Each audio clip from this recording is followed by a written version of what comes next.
Hi, this is James Jude Courtney, Michael Myers from Halloween 2018, and you're listening to Don't Go Out There Horror Movie Podcast. You know that I pray every night that he would escape.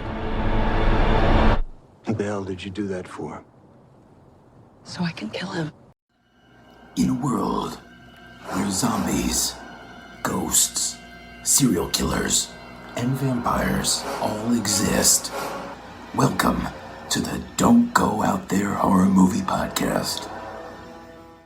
Welcome back, everybody, to the Don't Go Out There Horror Movie Review Podcast. I just want to thank all the fans who've been listening. We started off the year great. And before we jump into this review, I just want to thank Adam Marcus one more time. Came on the show last week, did an awesome interview. I think we've gotten a shit ton of compliments on it. Really appreciate it, man.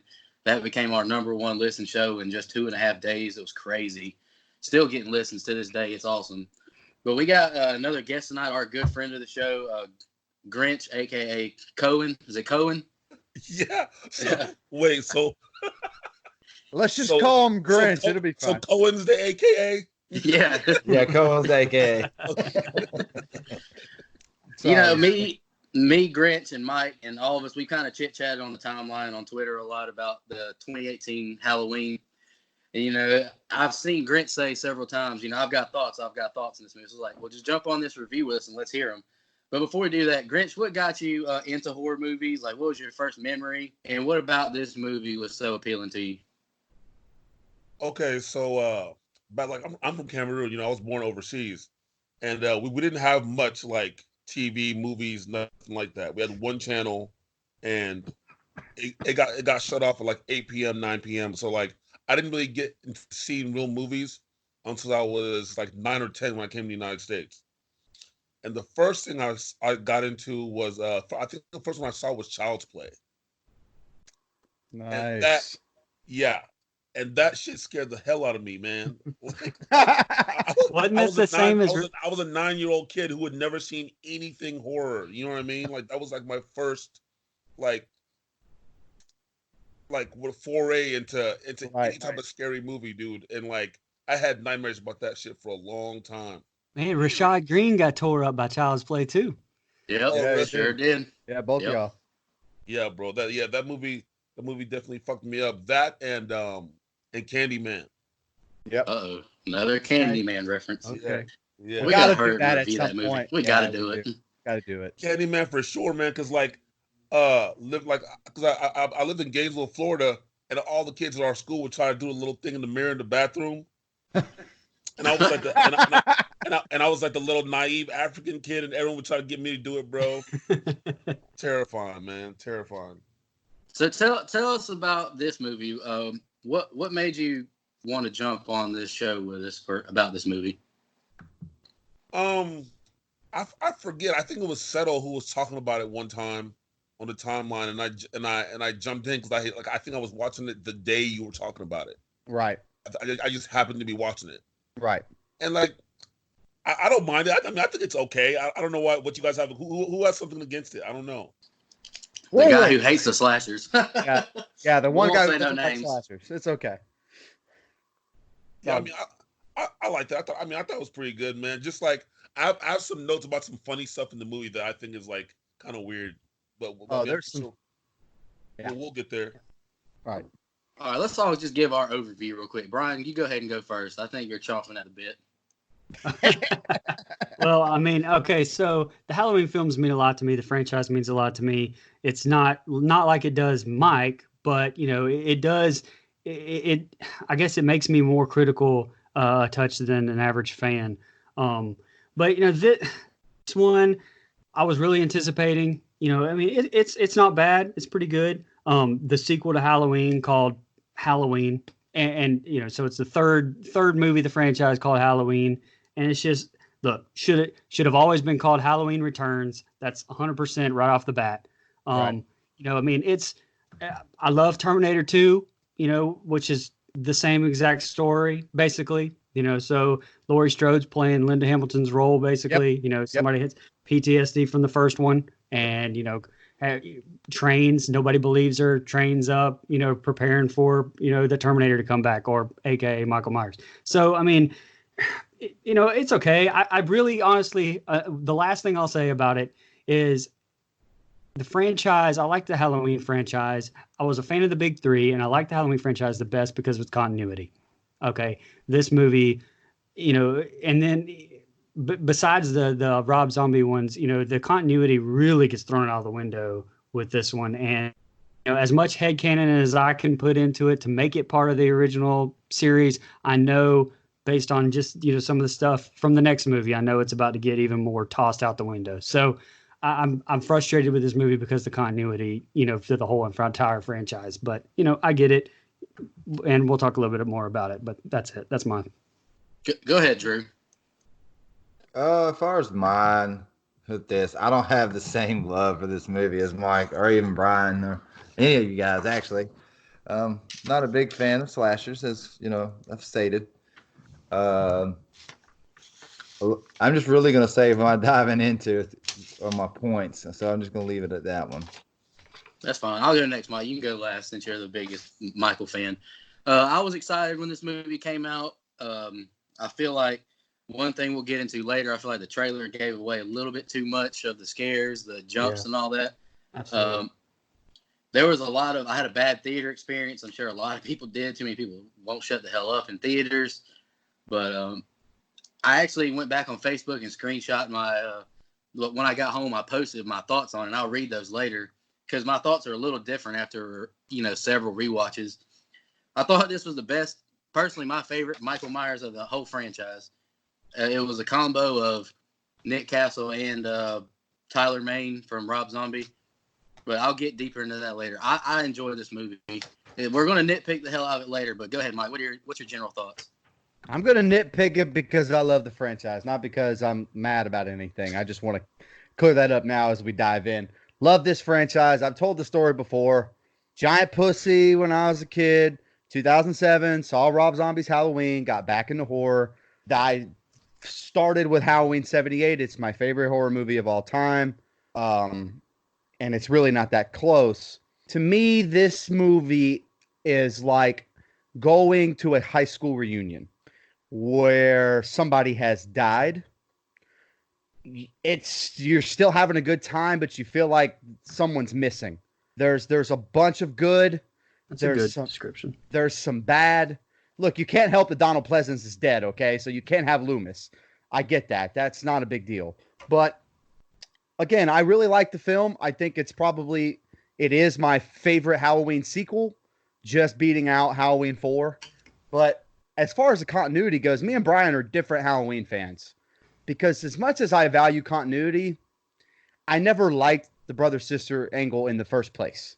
That never did anything for me. They barely mention it in Halloween 2 in the original. It's just a blip on the radar. You never see Laurie find out that they're related in the first place. So to me, it's kind of an irrelevant thing that kind of fucked up the franchise going forward. The Cult of Thorn is so jacked up because there has to be bloodline. Halloween 5 is dog shit because of that little blip in there that they're related. Now, they could have made it good, but they didn't. And I know you love H2O. I love H2O as well. So I get that. But overall, it's probably my favorite Halloween sequel. We'll get into it, but I do have a bunch of issues with it as well. You ready to jump into scene by scene? Let's do it. Let's roll.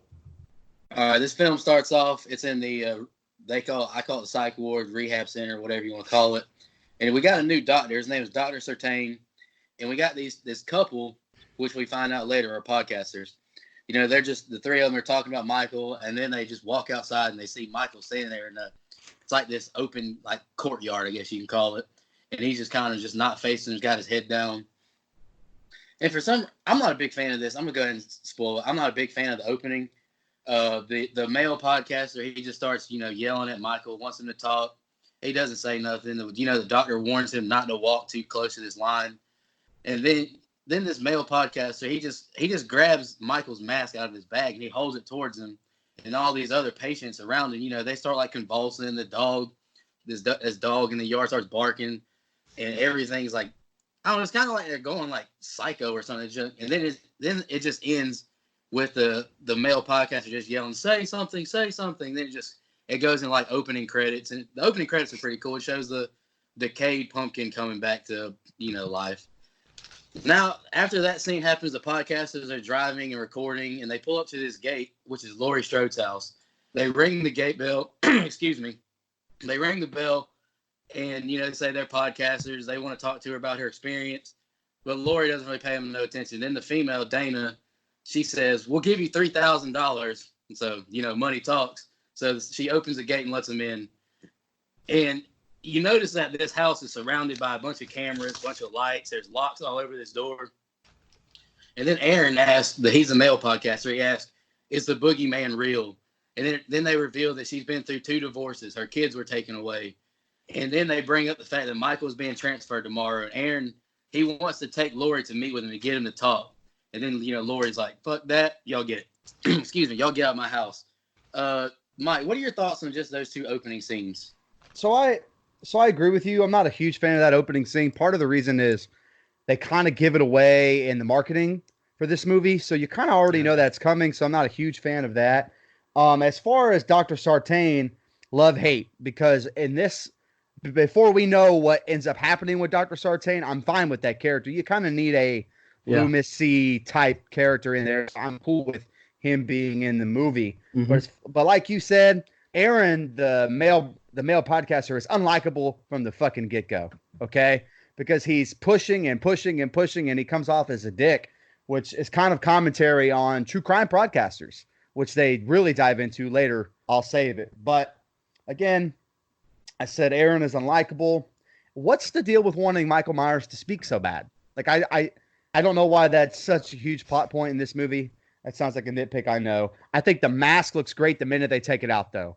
Right there, you get to see the mask. I'm not a huge fan of seeing it in daylight, but I think it looks great. And I think James Jude Courtney looks intimidating, a little bit too visible of his face, but, whatever. Opening credits are great. That's huge nostalgia points for me. It's just the opening from the first one reversed, and I love that about this movie. Warm, fuzzy, and nostalgic feelings, and the reverse pumpkin is really cool. So I also love the updated score from John Carpenter. Oh yeah, score is great. Go ahead, Grinch. What are your thoughts, man? Okay, a couple questions. I didn't understand. Like, is there a place like that anywhere in America where they just chain people outside? No, that's kind of why it's a little funky, right? Right. Like, it's a little funky. Why are these people chained outside like this, right? And then, like, there was like a wind came through when you pulled the mask out, and everyone like started freaking out. And I didn't get that. Like, why would the other patients? I don't know. Like, why would the other patients start freaking out when you pulled the mask out? Was that like part of? I mean, you guys know more about the horror films than I do. Like, is that part of? The only thing I can think of is the original intent of the Myers character is he man? Is he supernatural? I guess maybe pulling that mask out, which I'm not a huge fan of this, by the way, but pulling that mask out is kind of like giving off bad juju, I'm guessing. Like, I don't fucking know. It was supposed to be, I think it was supposed to like symbolize the evil coming back and Power. encompassing the scene or whatever. But. Right. Okay. And then also, like, why would that doctor or any psych ward or anywhere just let those 2 people? Thank you. Well, we find out why, by the way. We do find out why. I mean, but like his ulterior motives later on, yes, but like, right. But it was just weird. It's like, no doubt. Why would you let him approach him? And like, why would you definitely wouldn't let him pull the mask out. No. You know what I mean? Right. I mean, like you said, we find out later, but yeah. Oh, it makes no sense. And while I'm watching this for the first time, it's the first thing I say. I'm like, well, what the hell? But it all kind of makes sense, unfortunately, later. Well, I'll save it though. Go ahead, Brian. Yeah. So I think that honestly, they could have used the entire cold open that they have here. I think that it would have done better for the movie if they would have had like maybe shown flashbacks of like a younger Jamie Lee Curtis, and her daughter and all the stuff that she talks about like later, kind of shown her like training her up and all this stuff. And that would have, to me, built the character relationship up a little bit more. And I would have cared a little bit more about them and their relationship. And also it could have shown, she could have shown where Jamie Lee Curtis is right now without necessarily just have her sitting there, in the room with them, telling, the audience where she is right now. But they didn't go that way. So, I liked the cold open. I wrote down the same thing as Mike said. Before the twist, I really liked it. Now it's just, it loses a lot. The mask is amazing. It's the best in the whole entire franchise to me. And it's basically one, but or the 78 one basically, but it looks like it's been there for 30 years. And I really like the look for sure. That's, love the credits. I wrote that down. Also wrote down, the quote where he says journalists don't pay for interviews. And I wrote down, LOL. Well, we'll sure as hell pay Robert Englund if he wants to come on Don't Go Out There right now. You're damn right. You're damn right. Hey, by the way, that little and I forgot to touch on that. I actually really liked that they were willing to offer $3,000. And I know we're going to get to it, but Laurie uses that money for something really cool later. So I actually like that little touch. Yeah. And the last thing I wrote down about it is that, I get the whole Linda Hamilton correlation, and Jamie Lee Curtis is a great actress and she did really good in that scene. I think the whole thing could have been better shown, and then her had a better entrance, I guess, into the movie the first time you see her, instead of, this basically. After the scene with Laurie and the podcasters, now we're at her daughter Karen's house. And I wrote down, this is where Ray, the dad, gives Mike's favorite line. Mike, go ahead and say that favorite line real quick. Oh, I got peanut butter on my penis. Man, fuck out of here, man. I fucking hate that shit. And by the way, I meant to add, I love Jamie Lee Curtis as Laurie, okay? I should have added that earlier. I think she's great in this movie. But I'll save it. But yeah, fuck Ray. Fuck the character of Ray. Right off the bat. And, they start, the parents and Allison, they start talking about this dinner they're having for her achievements at school. And Allison asks her mom, Karen, so did you invite Grandma? And then, Karen just lies to her, says she needs therapy, blah, blah, blah. Then it just shows Allison walking to school with Dave and Vicky. They ask her if Grandma talks about the boogeyman. And then Dave, they bring up the fact that, they dismiss the fact that Michael and Laurie aren't brother and sister. They're just made up. And then Dave brings up kind of a good point. It's like, in the grand scheme of, mass murders, currently, like, is really killing 3 people in one night a big deal? I mean, we got school shootings and terrorist attacks all the time. Now, is this one guy really that big of a deal? Then after that, Vicky's like, shut the hell up, Dave. That's her grandma almost got killed. Then they get to school. Then we meet Allison's boyfriend, Cameron, and their friend, Oscar. After that, we just get another classroom scene like we've seen in this franchise 100 times. Allison's she's in her seat. She looks out the window, but we don't see Michael Myers this time. We see Grandma Laurie. So she goes outside to meet Grandma Laurie. They start talking, and Grandma Laurie gives her the $3,000 that the podcasters give her, and she tells her, "Go have fun with it. Don't pay for school. Go to Mexico. Go have fun with it." And then Allison says, "When are you going to get over the boogeyman? We want you to be with us." And then Laurie just tells her, "I raised your mom to be prepared for the evils of this world." And she's perfectly fine raising her the way she did. Then it shows Laurie back at home. She's shooting all these guns in her gun range, getting them all tuned up, cleaned up. And now we're at the rehab. They're getting Michael prepared for transfer. It cuts in between Aaron and Dana. They're in their hotel room listening to old, recordings of Dr. Loomis talking about Michael. And it shows Laurie in her truck just getting ready to watch Michael being transferred. And then you hear in the background Dr. Sartain saying, "Michael, I will be by your side." And he tells the people that he's still my patient. I'll go with you. Brian, what are your thoughts, man? Man, honestly, I think this movie suffers a lot from having 2 directors, because John Carpenter and I cannot think of the other dude's name. David Gordon Green. Yes. I can tell that you can almost tell the ones that John Carpenter, directed, and you can almost tell the other ones. It's almost like the tension builds and then it stops, and then you're taken out of the scene. And I think Danny McBride, I love him, dude. I love everything he's ever been in. He's hilarious, but the humor that's injected in this movie is out of place a lot, especially in this, the peanut butter scene. To me, like, I was just like, man, that's completely unnecessary. Danny McBride wrote that damn line too. There's a bunch like that stand out that you're just like, what? And that's what's so frustrating about this movie, is because it has such very good parts and then such lows, like, and they're so close, I think, to making a really good Halloween movie that they fail there. That the other big thing is that this movie, to me, and you can really tell at the beginning where the kids are walking around, there's no atmosphere in this movie like there are the other Halloween movies. It doesn't feel like fall. It doesn't feel like Halloween at all. And that's a big part of the Halloween franchise, especially 78 Halloween and all of them. The other one I put that, I think that when it showed Laurie in the car drinking, I think that could have been a good introduction to Laurie in this movie. Besides showing the montage, that would have been a good intro. It would have shown where she's at. But I do love the Loomis voice, how it has the tapes over it.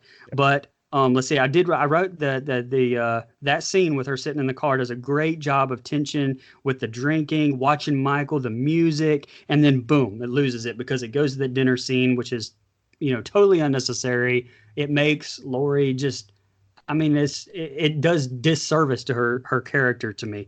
I needed more of that. I needed more of the spiraling down by making her, maybe make her the one that wrecks the bus because she's drinking and freaking out, like, and causes the entire movie. It would have been a very cool twist to have Jamie, to have Laurie Strode cause the entire movie, basically, because she can't get over what happened to her in 78 by letting him go. So I don't know. That's just how I could have done that. I just kind of felt like the dinner scene felt out of place, and I really hated the line. I hated the line how she said, "I saw the shape." Like, I don't know. It's just, come on. Go ahead, Grinch. Okay, like Drew said, like, I didn't understand, like, the like, those kids, like, I hated all those scenes with the kids in it. Yeah, me too. Yeah. No, they're bland characters, right? Yeah, like why are these kids even in this? You know what I mean? Right. Like, we didn't need to meet any of her friends or exactly any of the extra kids. Like that was like, that was one thing for me for sure. Especially the kid who ends up getting killed, like, in the yard. Right. The kid that kissed her. Right. I was like, why we need to even meet this kid? You know what I mean? But I mean, other than that, that scene was pretty blasé. Nothing really happened, Go ahead, Mike. All right, so I wrote down that I love the character of Allison. I actually think she's really good here. She's clearly doesn't have a ton of acting experience, but I think she's a sympathetic character in the way where she clearly wants a closer relationship with her grandma, can't really have it because her mom isn't letting it happen.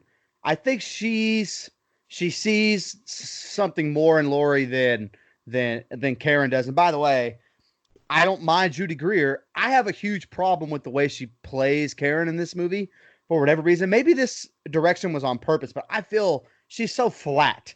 And the dialogue after the dinner scene proves that.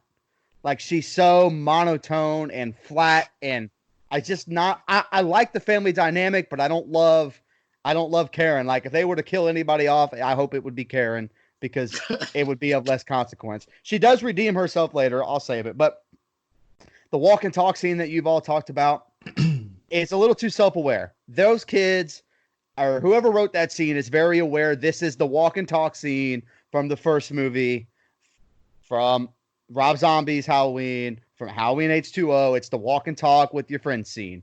That's very self-aware, and I normally love self-aware stuff, but this was just a little too much even for me. And so I didn't like that. I don't care about her friends, although I kind of like the babysitter later. I'll wait. But the guy who actually, fun fact, guy who played, I don't remember his name. Guy who played the babysitter's boyfriend is the son of Susan Sarandon and Tim Robbins. So that's kind of a cool little fact there. I love the classroom scene because it's fan service done right. It's not too much like you get in H2O where you get out there and there's Michael Myers. It's flipped on its head, and they do that a lot in this movie where they put Laurie as the Michael E.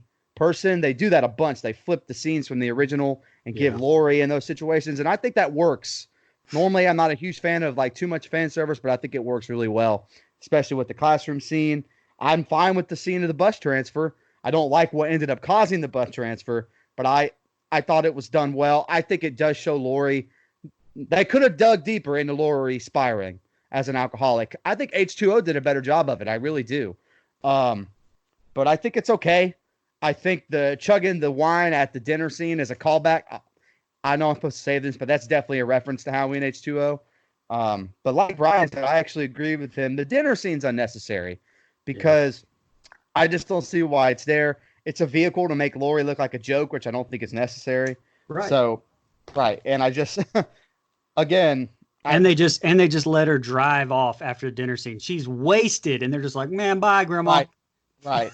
And again, I hate to preach on it, but that Karen Strode monologue is so flat. It's so you don't know my childhood.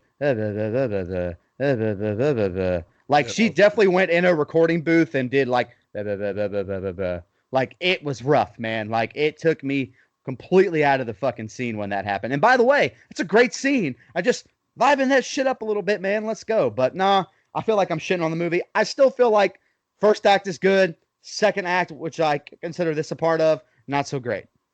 Well, I mean, how hard would it have been to, you wouldn't have had to acknowledge all the other movies. You wouldn't have had to like fake, which by the way, I do not like all the references in this movie to all the other ones, but like it would have been super easy. I love Judy Greer, but could you have just made Danielle Harris her daughter? Could you have just, named her Jamie? It would not have been the worst thing in the world. And, I mean, she could have passively mentioned, whatever our son's name was, Josh Hartnett's character in H2O, in the the monologue she was given to the podcasters whenever she was at her house. So I mean, it's really I think going over the top to shit on the rest of the franchise, but yet you're and totally discredit it like it doesn't exist, but yet you're going to go out of the way to mimic every kill from every franchise. It's I agree. I don't get it. I don't get it. I agree 100%. Dinner scene reference, which I think is really fucking cool. Boyfriend's dad's name is Lonnie, which is Lonnie from the first movie. He was one of those little bastards that was bullying Tommy Doyle, where Loomis goes, "Lonnie, get your ass away from there." That's one of my. Sorry, I love Loomis. Anyway, go ahead. Golly. All right. I was not expecting y'all to shit all over these characters like that. All right. I even wanted to say something else when Mike was talking about, he loved Allison. I love that character. No, man, I think it's good. Allison is bland, bro. She is not endearing enough for me to care whether she lives or dies the whole movie. See, I disagree, man. She reminds me a lot of Laurie Strode in 78. A lot. But with a cooler edge, like a more like I'm not like this innocent virgin priss, but I'm also not this like piece of shit character that some of her friends are. I actually like that dynamic. Woo! All right. Fuck all these characters, I guess, guys. Hey, I don't hate it. I don't hate them. All right. We'll talk about this later. All right. We've referenced this dinner scene. We're at dinner now with Allison, Cameron, and the parents. They're talking about the dance tomorrow night, and they're dancing or dressing up as Bonnie and Clyde, but they won't reveal they're reverse dressing up. Then all of a sudden, Lori shows up, and she's just standing there being awkward. And Karen just says, "This is why we don't invite you." And then she finally sits down, but she chugs all of Karen's wine. And then Lori starts crying, says she saw Michael. And I just wrote down, Jesus Christ, has got to be super awkward for Karen's like, what the heck are you supposed to think just sitting there seeing all this? And, Lori, she starts crying. She storms out and walks out. Allison chases after her, but she gets all the way across the street, so she can't catch up. And then this is like they were referencing, Karen starts telling Allison about her childhood. She's taken all these boxing lessons as a little kid. She's learned how to shoot a gun at 8 years old. And she tells her that social services took her at 12. All right, and I'm just going to touch on something Mike and y'all brought up. I really don't dislike Karen's little monologue because, she's a kid who had a shitty childhood. She didn't know what she was. She didn't know what Lori went through. She got taken away from her parents at 12 years old. She probably does have, a lack of love and, sympathy for her mom. But we'll get deeper into that. The next scene, the kid's name is Lumpy, and his dad. They're driving. They're going to hunt, and he says that he wants to go to his dance class. I like hunting, but I want to go to my dance class. Then all of a sudden, they almost hit these patients in the middle of the road. The bus that was transferring Michael is wrecked, and all these patients are walking around. The dad gets out to check it out. He tells Lumpy to call the police, so he does. But his dad and a patient knocks on the door where he's sitting, and he gets out with a gun. He starts looking for his dad, and he sees this cop on the ground who's really, really severely hurt. And he just tells him he just screams at him, "Run!" So Lumpy starts looking around. He walks in the bus, and he sees Dr. Sertain in the back, and the doctor says, "Don't shoot," but the kid just goes full Call of Duty and just shoots his own teammate. Basically, shoots him right in the chest. He's like, "Oh fuck!" and runs away. he jumps back into their vehicle. He tries to drive off, and this is one of the. Is it controversial? It's a controversial kill among the fans, I guess. But Michael kills a kid. He's in the back seat. He starts choking him, and he slams his head against the wall or against the mirror, and then he breaks his neck. Grant, you want to go first? What are your thoughts on those two scenes? Yeah. Let me get this first, bro. Okay, first off, I love the fact that they killed the kid. Thank you. Because it's we can't kill the kid. There is no moral compass when he's a savage, bro. You know what I mean? What we gonna do? Let the kid drive, or what we gonna do? Right. Let him sit shotgun. Bro, you have to kill the kid. Thank you. That's just what it is, bro. I'm sorry. And then another thing is I felt like they tried to make it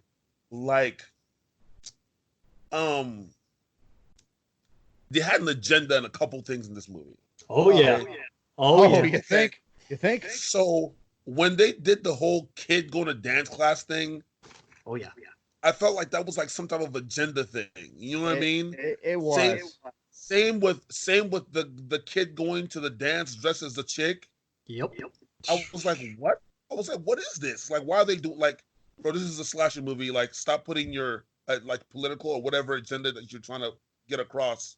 Stop putting it in movies. You know what I mean? But yeah, what else from that scene? You got any thoughts on that dinner scene? She was being. It was what it was. You know what I mean? She's a struggling alcoholic. Yeah, exactly. It was just more of them reinforcing that she's an alcoholic. You know what I'm saying? I didn't really catch, nothing really caught my eye in that scene. You know what I mean? But that bus, when the bus crash scene, that I definitely saw some things in there where I was like, wait a minute, you guys are definitely making some type of political statement here. But yeah. Go ahead, Brian. I know you brought up the pushing an agenda. Go ahead. Yeah, I hate all of the guys in this movie, all the teenagers. They're either got long hair and look like girls. None of them there's no jocks. There's no tough guys. It's okay, we get it. You're trying to make this a woman strong, heavy movie, and that's great. But you can do that without overly going over the top the other way. That's 100% agenda, and I was complaining about that to them the other day whenever I was watching that.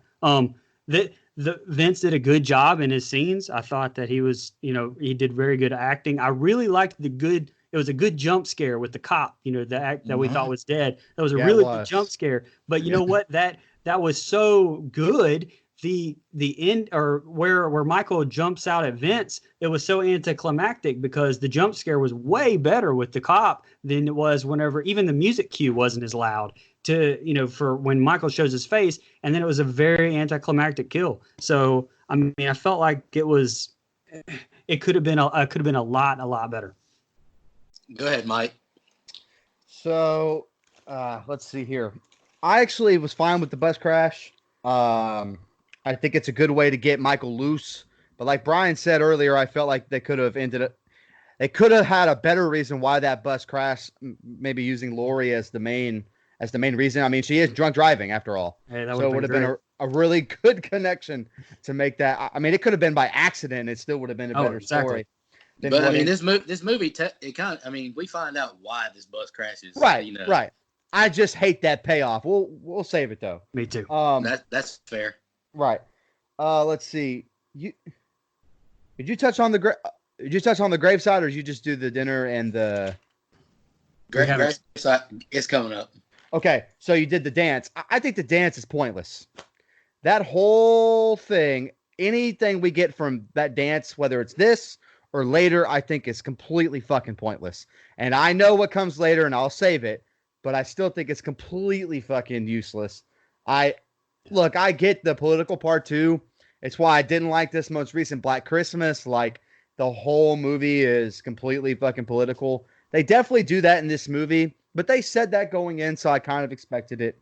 I mean, it is what it is. I can try to ignore it. What I'll say, I love this. I love the character of Hawkins because Will Patton is great. Yeah, said the Coach same thing. Coach Yotes is the man in every movie he's in, so that's good shit. And I don't know what it is. Maybe because he doesn't have his knife yet, but Michael Myers sure likes to break a lot of fucking necks in this movie. Like, he breaks like 8 damn necks, man. He's Busta Rhymes in this bitch. Go ahead, Drew. I like the dinner scene was the only thing you can really pull from that was like her down on that glass of wine like a daggone college sorority chick. Right. And then the bus scene I really liked this the bus scene. I really did. Right. I think like y'all Brian mentioned where it kind of just after the cop or whatever jump scare. Like, if they would have just left it at that and then, then Sean went into the kill or whatever, I think it could have done a little bit better. But overall, I enjoyed it. Matter of fact, I was still in this movie up until this point. I still had hope that I was going to enjoy this movie. I was still, right there. But, Hey, what thing I was going to say about the dinner scene is like, when Judy Greer's kind of talking about her childhood and trying to explain it to her, I would have been like I said earlier, that would have been great to see it in a montage, like maybe at the beginning of the movie, while you're, doing the credits, that's just me though. By the way, I like the character development of Laurie in this movie. Like, outside of the Sarah Connor-esque, like, I'm ready to kick your ass, which is fine. I'm fine with Laurie being a badass in this movie. 40 years of trauma will do that to a motherfucker. Mm-hmm. But I like the character development of her being an alcoholic. Mm-hmm. Clearly, she's a badass with vulnerability. And so I think whether you like the way it's written or not, I actually think that Jamie Lee Curtis does a really good job as Laurie Strode. I'll get on the character of Laurie Strode later, but just in this movie, I think Jamie Lee Curtis does a really good job of being Laurie Strode 40 years after a very traumatic event happens. Oh, yeah, it's very realistic, and I think her portrayal puts her right up there with, like, Sigourney Weaver and Linda Hamilton's. I mean, I think she does a really good job. Yep. After this, it cuts to Officer Hawkins. He's at the gas station. He's just playing pinball, and, he's talking to a couple of, his buddies there. And then he gets a call over his radio about the bus wreck. So he pulls up, and he sees the dead bodies. He sees he says, "Officer down, send back up." And then he goes to the bus, and he tells the doctor, "Put your hands up." And then all you hear the doctor say is, "He escaped." And he's like, "Who?" Then it cuts to, it says a caption on the screen, October 31st. This is where the grave taker, she's taking the podcasters to Judith Meyer's grave. They start recapping the death of the sister. They're recording it like true crime podcasters. Then you can just see in the background Michael watching them. After this, it shows the sheriff. He shows up to the hospital with Officer Hawkins and Dr. Sertain in the hospital after he got shot. And, they start, the sheriff and Officer Hawkins, they start talking about, who all these patients are who escaped. And they bring up, it's just almost all of them, are just regular mental patients, except one that sticks out. It says Michael Myers, 40 years to the day that it happened. And he's like, "Well, we can't cancel Halloween." They're like, "Oh, shit." But now it cuts to the gas station with Aaron and Dana. And then you see the dad and Lumpy's SUV pull up in the background. And you see this lady in a van, and she's just watching Michael walk into the gas station. Dana goes she goes inside, to get the bathroom key. And then in the background, when she's getting his key, you can see Michael killing the mechanic, getting his jumpsuit. Dana goes to the bathroom. She gets in the very last stall, and she's using the bathroom. And you hear somebody walk inside of the bathroom.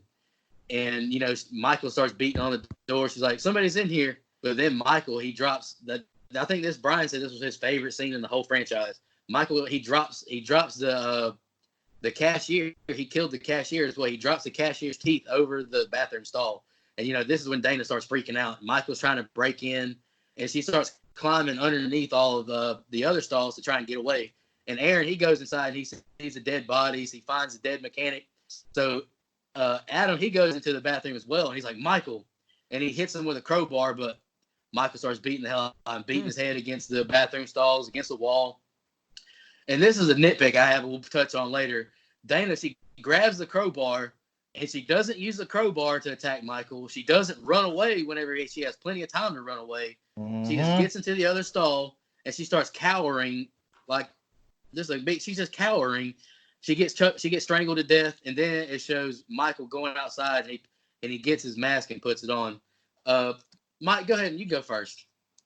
Okay, so I like that gravesite scene for one reason.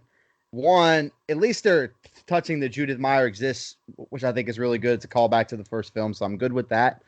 I like that it's a commentary on true crime podcasters, because the way that Aaron review or kind of like goes through the steps of Judith Meyer's death is kind of morbid. It's kind of like a lot of true crime podcasters get off on that dirty details of the kill, which I think is not the way to do a true crime podcast if you're going to do one. So I think that's good commentary. And again, I know this movie goes a lot for social commentary, but they did it right that time. I love this gas station scene. I'm going to save the references for later because there's like 4 in this scene alone to old Halloween movies. But I love the gas station scene. I actually like the off-screen kill of the mechanic, how you don't see the kill, you see his jaw on the open table. I think that's great. Mm-hmm. I love both kills of the podcasters. One, because I know this is kind of a nitpick for some people, but I actually like it. I wanted these two to be killed in this movie. I might be alone in that, but I'm one of the people that is like, fuck these guys. If Michael kills these, I'm cool with this. So because they're kind of assholes about the way they approach doing the podcast. So it is what it is. I think the teeth scene that Brian really loves is awesome. That is a really cool way to show Michael 40 years later, he ain't fucking around. We saw him old and gray, 45 minutes ago. Fuck that. He's here. He's here to kick your ass. And so I think both deaths, and while you said, I agree with you, use the fucking crowbar. I mean, I still get her death on screen, so I'm totally cool with that. And one more thing. I love this mask, but I hate seeing it in daylight so goddamn much. It's a cool scene. The music is cool. But, man, if it had been like dusk, like 7:30, 8 o'clock at night, that would have been much, much better. Like, I just feel like you get too much visibility on Michael Myers in that part. So, again, I feel nitpicky, but I actually really I love that gas station scene. I think it's great. Remember that fan theory about this gas station thing from me later. Go ahead, Kurt. Oh, yeah. I actually enjoyed, like Mike said, with how they just kind of showed the gas attendants, like, jaw just gaping open. I love that. I'd have to say this is probably my favorite scene of the whole movie, too. Yeah. Just, dropping the teeth right across in front of her. You just get that, oh, shit. What happened? What did he do to grab all them teeth out? You get to think, okay, what could he have done? What didn't he do? It was a very intense scene. Enjoyed every last second of it. And I'm a big fan of the score of this whole movie. Yes. And the score was great during this one. I felt my heart pick up speed a little bit in this scene. Go ahead, Grinch. Okay, my thing is, how come whenever he sees the first dead person, right? The gas station attendant, he goes deeper. Like, why do they go deeper into the building? Like, I never understood that. Right. White people, dog. Huh? White people. Bro, as soon as I saw the first dead person, I would have been out. I would have ran out the gas station and been gone, bro. I'm out. You're proving my point. You're proving my point. Right. Like that chick. Like, I would have left her behind too. Like that, it's not like it was his wife or his sister. It was like somebody he did a podcast with. Like, I would have just left her.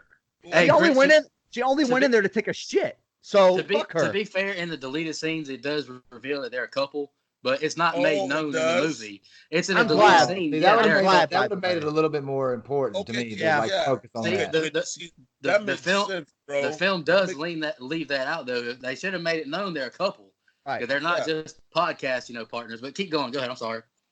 Yeah, yeah. I mean, everything else was cool. That was the only thing that was weird to me is like, why go further into the bathroom and then like, okay, another thing is I didn't see any real fear on her face. Okay, like even when Michael was in, like, when the feet were in front of the stall, Right.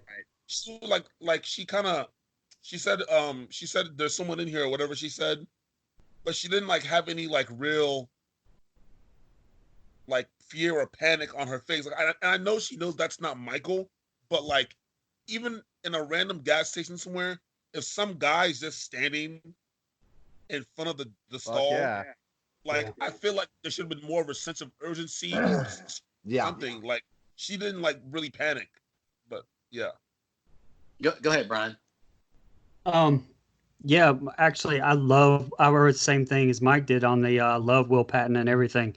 So showing him, I was like, man, immediately I love his character and I love him without even anything, just based on Will Patton. Right. But and I loved seeing the Judith tombstone and with the the little clip kind of recapping the first one. That's the reference to the first one that I really like. Yeah. I don't like how they basically take how many scenes, a handful of scenes from the first one, and just reverse Michael and Laurie. And I know Right. there's way more down the line than there already have been, but that's the part I was like, man, okay, I get it. You guys are referencing one. Okay, I get it. But this is one that I really liked. And I said, I know we've seen, but at least 3 bathroom kills like this, but the teeth going over the stalls make this like Nico said, the best scene to me in the entire franchise. Like I love it. And the actress, her name is Ryan Reese.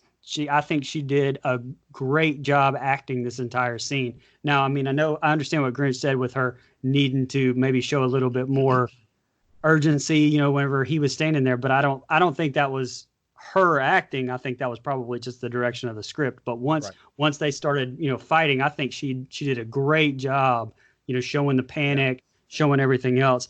And the last thing I wrote down too was like, this is the Michael Myers that I always kind of wished Michael Myers was, and basically, make him strong like Jason. Right. And, but you haven't done that. And so the way he just manhandles this fucking guy, I love that, by the it's way. almost, I love it, but I don't like it because I don't like it in the Halloween franchise based on, you're referencing, you're doing everything to reference the first one, but yet in the first one, Jamie Lee Curtis beats his ass basically at the end. Right. And you can't, none of these guys, now he's like super strong. I guess he's been just, in there just lifting for 30 years. How 40 old is he supposed to be? 60 something, because it's been 40 years. Yeah, yeah. But what I will say is 40 years of vent up anger. Like 40 years of push-ups, man. That's what'll do it for you. Oh, I'm guessing. Yeah, that's the only thing. Hey, if we use the Rob Zombie cannon, he's even bigger. So fuck, And the only other thing I wrote on here was that I love the scene with him putting on the mask. I just wish they hadn't shown it in the trailers. And Mike brought up a really good point that I hadn't even thought of, how much greater that would have been at like dusk or at nighttime. So that was the last thing I said. After this, we're at Laurie's house. She's doing something in the kitchen, I believe, and she hears something on the news about the bus wreck, and she goes into it. It's combat time. Then it cuts to Karen. She pulls up into her yard, her driveway. She goes in her house, and she sees this door open, and she starts calling out for Ray. Then she calls out for Allison. Ray comes back inside from doing some yard work. Then it just shows Laurie. She comes from upstairs. She says, "Bam, you're dead." She fakes, like, shoots a gun at him.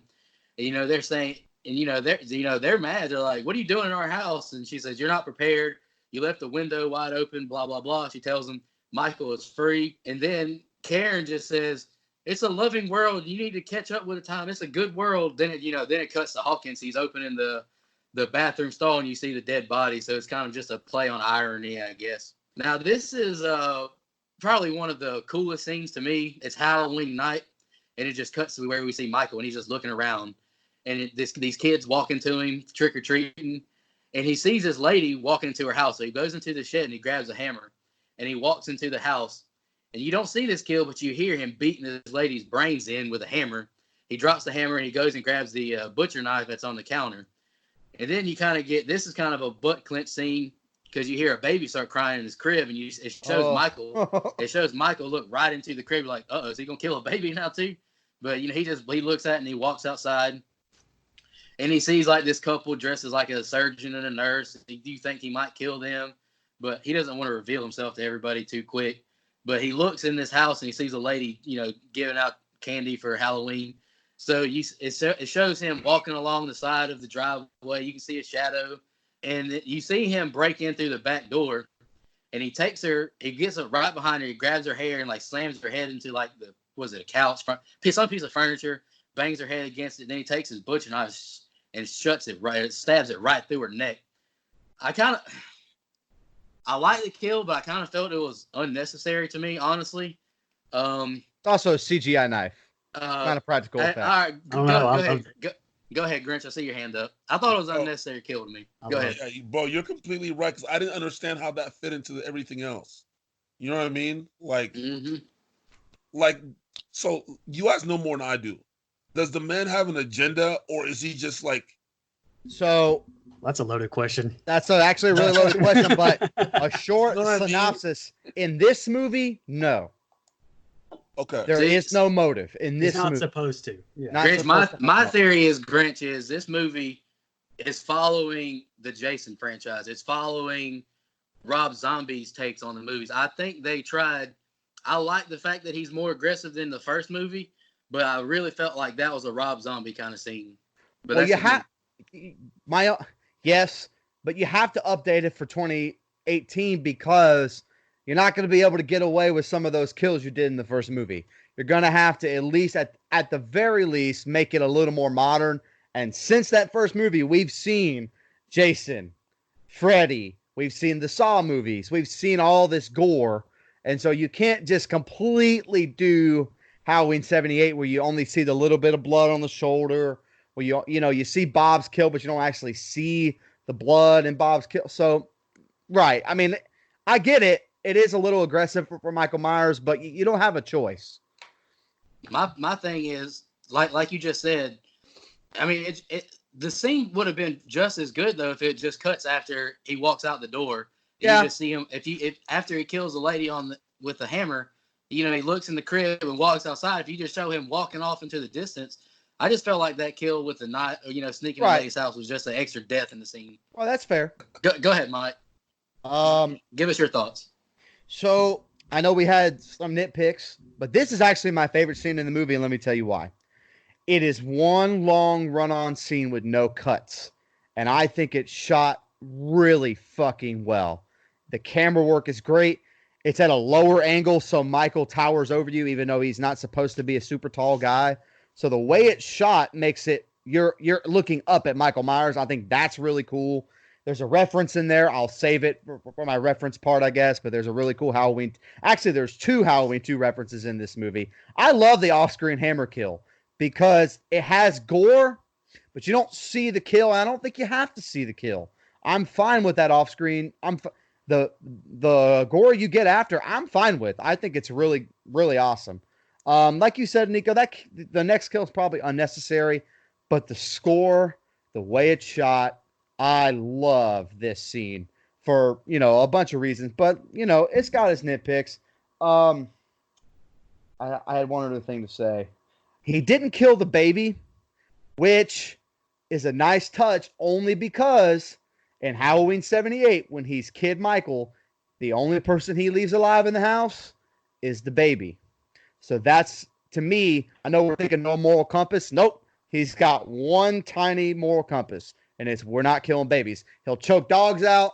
He'll kill kids in a bus or a van, but he won't kill the baby. So I think that was a nice callback. Go ahead, Drew. I wasn't a real big fan of the hammer kill, but I mean, I know I can see why it was put in there for the other. But then, like Mike said, for the second kill, the score lead up to it made that kill, right, I think, necessary. Right. Really. I like both of these. I like both of those kills. I said, my note I put down, I was like, the throat stab is probably one of the more brutal on-screen deaths in the whole movie. Whole franchise. Well, I mean, outside of Rob Zombie. I mean, Doesn't count. Doesn't Yeah. count. I just, and the fact that he stopped and like when it made him think when he stopped about right by the crying baby, it was just like, oh, he's really thinking about this. Is he going to do it? Is he going to do it? And then nope, he still has that little bit of, I'm not going to do that left in, I guess that last little touch of humanity in him that I'm not going to kill a child. And then, he walked away. Go ahead, Brian.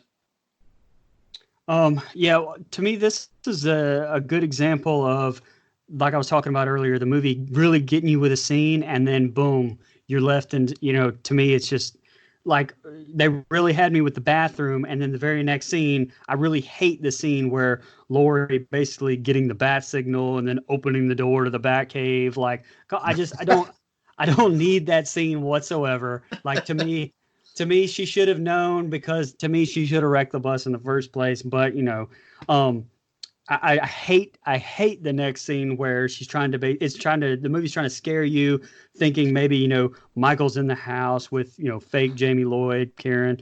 To me, it just doesn't work. It's in the middle of the day, and I have the same complaint that Mike had with the last scene that I actually wrote down. I don't like that it's in the middle of the day, and it just doesn't do the middle of the day like 78 did with the atmosphere. I had a little star by it. Ray, Karen's husband, looks older than Jamie Lee Curtis, by the way. Terrible acting choice. Pick there. That's a good point. That's a good point. That's a good point. It is. I didn't even notice until you said it. And by the way, you could take his character out of this movie, and Karen would be a much more sympathetic character. Yeah. Well, and plus, I don't need this entire scene whatsoever. All the problems I just gave you, the scene's stupid as it is. And then, boom, you don't need it because the very next scene, Laurie's, at the scene of the crime talking with Patton there. So, but I mean, and to me, I wish that scene would have been gone and there would have been more talks with him and with her and Hawkins. Like, I think kind of, solidifying the relationship they're supposed to have. Their dynamic from the first is great. Movie. Yeah. Well, I think that they should have had more of that, and lost that one. Me too. The last thing I have to say about it is that the one shot through the house is amazing scene to me, and that I can tell. I really feel like John Carpenter, probably directed that one, because you can feel the atmosphere, you can feel how dark, and personally, I guess you're either going to love it or you hate it because of whatever reasons. But I think that the knife through the girl's throat is the best kill. That's my favorite kill of the whole movie to me. Like that's what I've been wanting to see from Michael Myers from all the movies. It doesn't really go with Halloween because most of the kills are off screen, and most of it you could have probably rated most of the movies PG-13 instead of R. But that's what I wanted to see from Myers forever. Oh, continuity, man. Likes a little non-continuity, I see. All right, anywho. Can I ask something? Yeah, go ahead. Okay, what's the purpose of the black guy with is he a sheriff? What is he? Yeah, the sheriff. Oh, he's so random. He doesn't need to be in this movie. They should have just made Hawkins the sheriff. He was like black Burt Reynolds smoking the Bandit with his hat and everything. Yeah, and it's almost like he was excited to hear that Michael Myers was like on that bus. That by the one way, he's like, "What are we gonna do? Cancel Halloween?" And just like walked off. 99% sure Dana McBride wrote that character. There's no way. So random.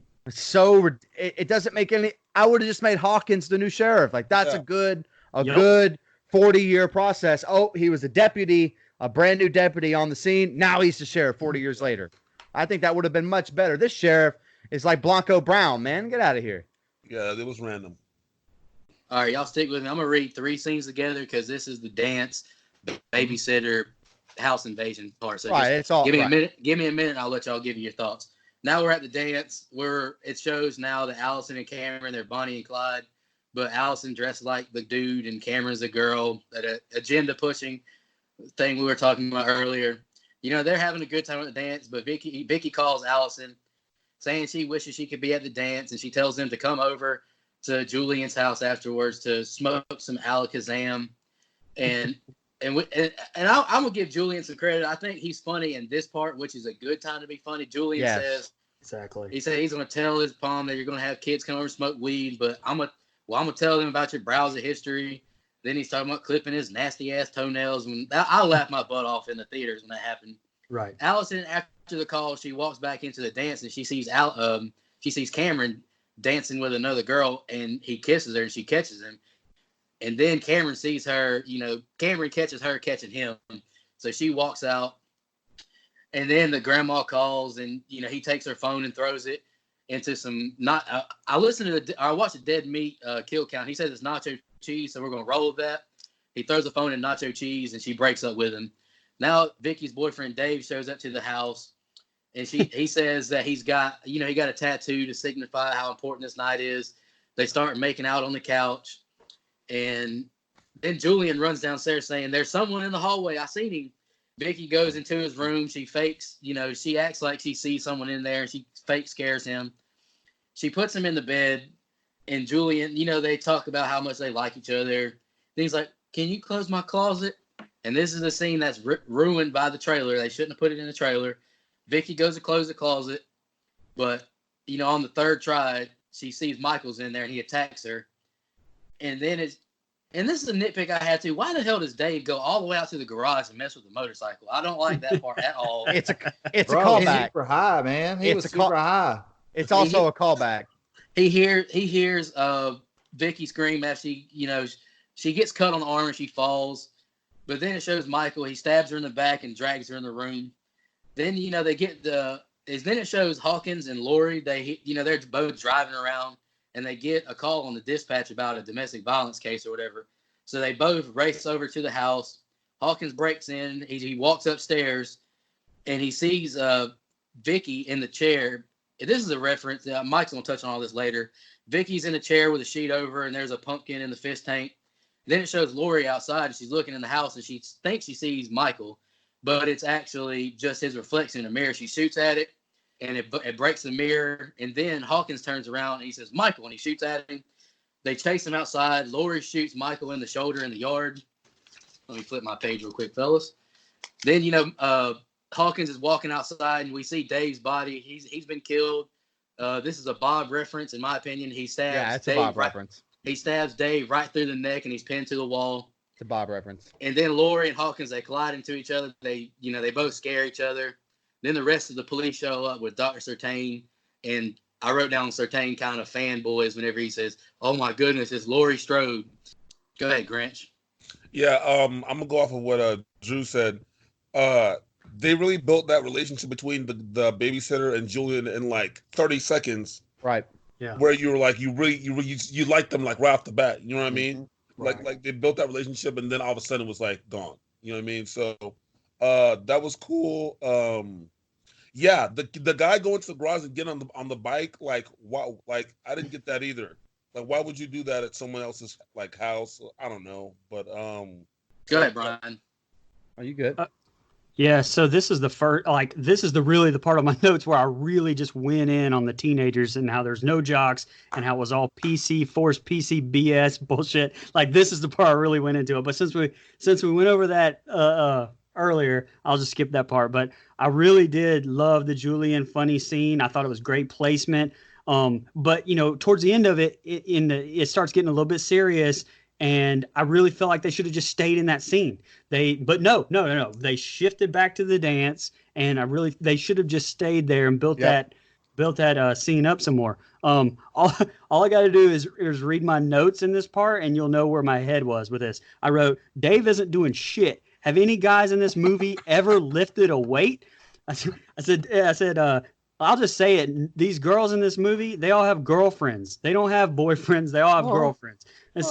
I said, and then I wrote, "What the fuck is he doing with the bike?" Like that's all I wrote. But when it does go back, I really felt like the same way Nico did. The scene could have been so good without the humor, without the "oh shit, well you go get killed, Dave." Like, it just took all the tension out of the scene, and I didn't really care for that.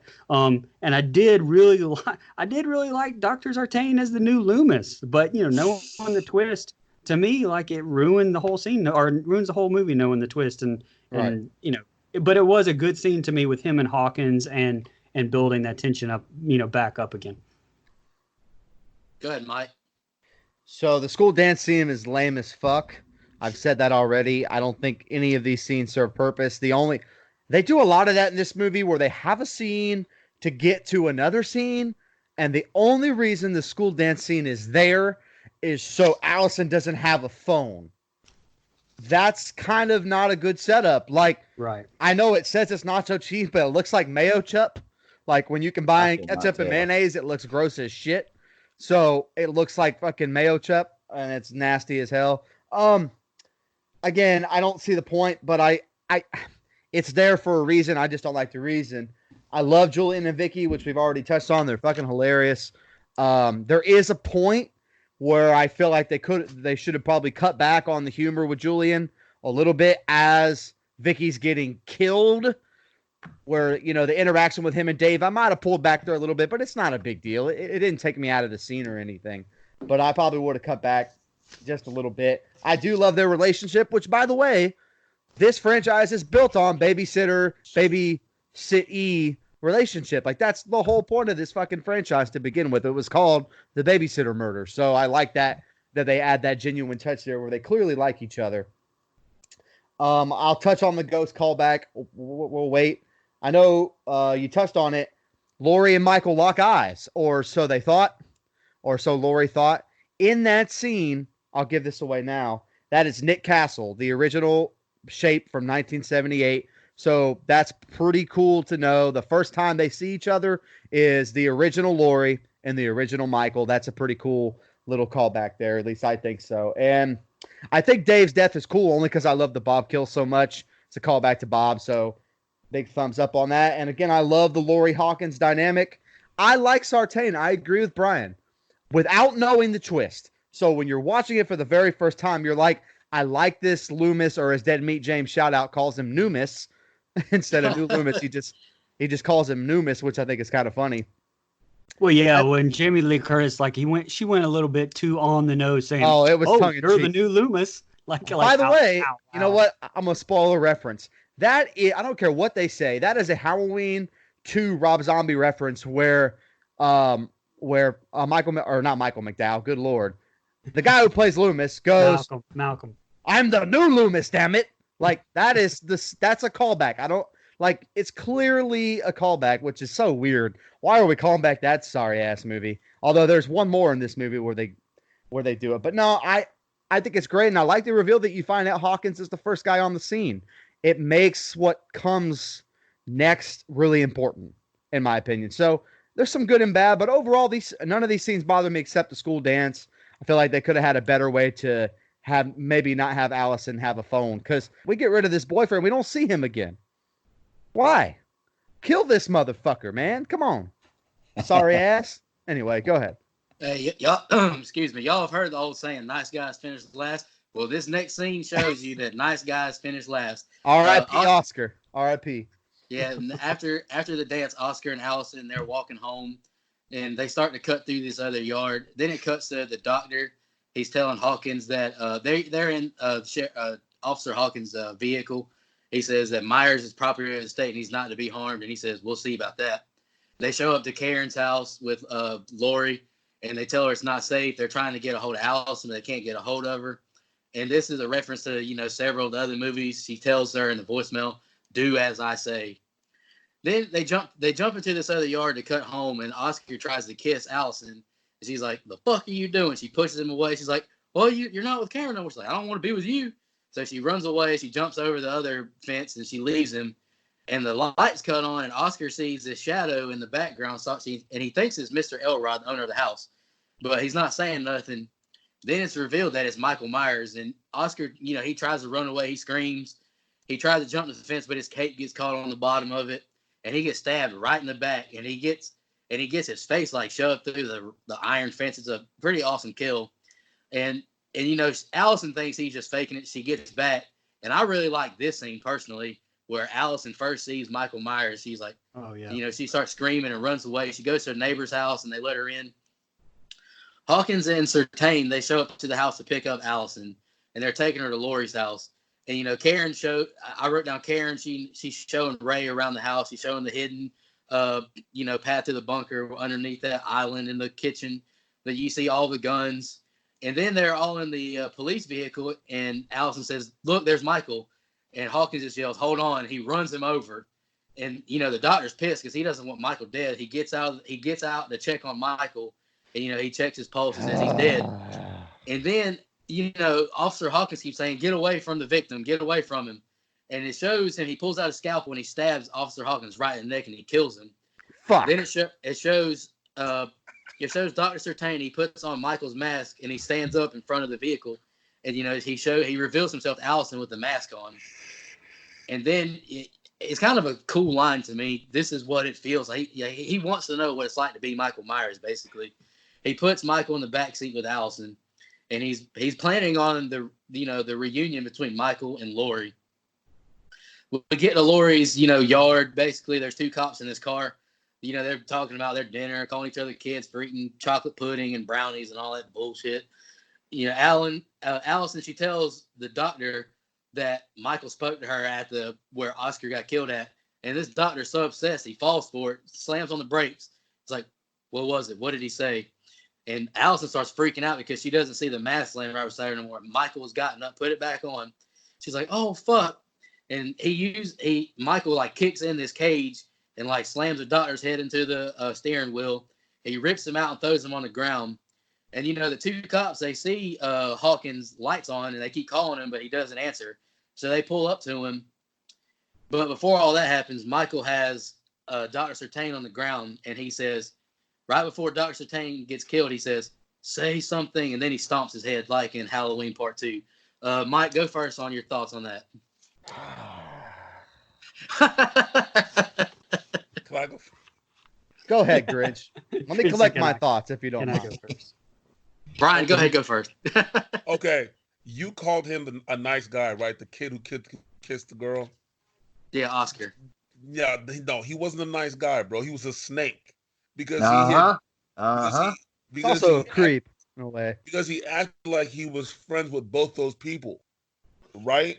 And as soon as he thought the other guy was out of the way, he tried to go for his girl, bro. So that's not a nice guy. He was really a snake and a creep. You know what I mean? So he deserved whatever he got. That's a fact. And then 2, when they hit him with the car, this man's supposed to be in his 60s.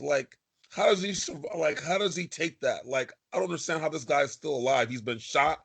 He's been hit by a car, and he's 65 years old. Why? Why is this happening? That's a reference. I'll save it. It's a reference. It's still the point still stands. Oh, I agree. I'm just letting you know it's in there. It's in there for that reason. You know what I mean? And then as they're showing the house and all the little booby traps or whatever, I was wondering to myself the whole time, did she build this herself? Because I know earlier in the movie they show a scene where the daughter said she was always scared of the basement. And there was a little montage of where she was the mom was sawing and building stuff. So I was did she really build all that stuff herself? You too, dog. I didn't get that at all. But anyways, yeah, somebody else go. Go ahead, Brian. The motion sensor scene I thought was great. I would have liked to have seen a little bit more him be a little bit more scared instead of some of the jokes throughout. But her seeing him through the gate is elite, especially with the music, and that's really good. And honestly, I think that's how the first meeting with Laurie Strode should have been. I needed to see the H2O moment between Laurie and Michael seeing each other the first time. The gate scene kind of mirrored that, and that's what I wanted to see. And instead I got Laurie seeing him through a window and shooting him, and I mean it just wasn't. It was a little anticlimactic. I hate the twist. We already have a bad guy. We don't need a new one. But I really feel and I wrote down, I feel like they wrote themselves into a corner because they were so hell-bent on not making them brother and sister. And maybe I'm wrong in this, but they were so hell-bent on not making them brother and sister that, okay, now you've got to have a reason for them to meet back up that okay, that's not an accident. I'm accidentally on a killing spree and accidentally run across her. So I think that's maybe why they okay, well we got to have somebody bring her there and bring him to maybe that's why they did the twist. I don't know. To me it didn't work. I hated it. I mean, the sandwich bullshit scene with the two cops, Danny McBride, I swear to God, I had to have written that. It's terrible. Yeah. It doesn't need to be in the movie. And I really didn't like the head explosion stomp kill. It just looked too cartoony and too, it was out of place in this movie compared to the realistic stuff that we were getting, that we have been to this point. Go ahead, Drew. I'm glad Grinch spoke on the nice guy comment with the guy. He was waiting in the bushes. He was that guy that's like, you know what? I'm gonna wait till my time. I'm gonna be the best friend, and then when she's weak, I'm gonna ease my hand over there and caress her and say, "It's okay, baby. You deserve better. You deserve better." That was exactly what I felt on. I was like, and he's like, "Oh, I was drunk. I'm sorry. I was really drunk." And I'm like, with Brian with the motion sensor. I really loved how they did that, but I'm also agree with Brian when like they could have just made it, I think, more intense. I think they could have made it just a little more intense by not trying to cut the tension with his jokes. But then again, I had to also take into effect, this dude was probably drunk out of his mind, and that's probably how he would at first, and then it kind of got a little tense and scared in his voice. But then I just felt like it could have been more. But I love that scene. As far as these scenes that you were talking about, I think the Oscar death is cool as shit. I love the way they use the lighting on that. And by the way, Mr. Elrod is a reference. I'll save it, but it's another little reference, so be prepared. And like y'all said, he's not a nice guy. He's a creep. But so him being killed is not like the worst thing in the world. I love his death as far as the way he's killed. The way they use Michael Myers in that scene is great. The way that Allison finds him is great, and that scene is made by John Carpenter's The Shape Chases Allison. That song that they put in over that scene is fan-fucking-tastic. I think it's great. It is fucking awesome. It makes that scene. So Sartain, him being run over with a car is again another callback, but whatever. That twist, I'll just get to the twist. That's dog shit.